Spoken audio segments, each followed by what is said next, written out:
Passenger વાહનો માટે આરટીઓનો નહીં પરંતુ ખાનગી લેબનો ખાનગી લેબનો ફિટનેસ ટેસ્ટ માન્ય ગણાશે।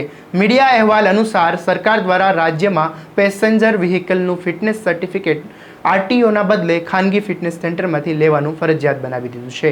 1 એપ્રિલથી રાજ્યના તમામ પ્રકારના commercial vehicle, heavy medium goods vehicle, heavy medium passenger vehicle અને લાઇટ મોટર વ્હીકલનો કોઈપણ આરટીઓમાં કરેલા ફિટનેસ ટેસ્ટ માન્ય ગણાશે નહીં।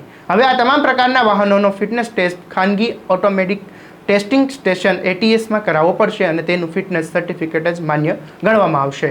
લશ્કરી બસ, સ્કૂલ બસ, ટ્રક, એમ્બ્યુલન્સ કે ટેક્સી વાહનો સહિતના તમામ પ્રકારના કોમર્શિયલ વ્હીકલ નિયમ અનુસાર 8 વર્ષ સુધી 2 વર્ષે, ત્યારબાદ દર વર્ષે વાહનનો સોહાય ફિટનેસ ટેસ્ટ કરાવવો પડતો હતો, જેને હવે નિહિત ચાર્જ આરટીઓમાં ચૂકવીને ફિટનેસ ટેસ્ટ કરાવી ફિટનેસ સર્ટિફિકેટ આરટીઓ દ્વારા આપવામાં આવતું હતું। પરંતુ હવે વાહનોના ફિટનેસ સર્ટિફિકેટ માટે રાજ્ય સરકારે 800 રૂપિયાથી માંડીને 2000 રૂપિયા સુધીનો ચાર્જ વસૂલવા સત્તા એટીએસને આપી છે। લોકોમાં ચર્ચા છે કે હવે અનેક ગણા પૈસા લઈને આ ફિટનેસ ટેસ્ટ વાહનોમાં અનફિટ પણ કરવામાં આવશે। આવા જ અવનવા અપડેટ માટે નવજીવન ન્યૂઝના તમામ સોશિયલ મીડિયા પ્લેટફોર્મને લાઇક કરો, શેર કરો, સબસ્ક્રાઇબ કરો અને આ વિડીયોને શેર કરવાનું ભૂલશો નહીં।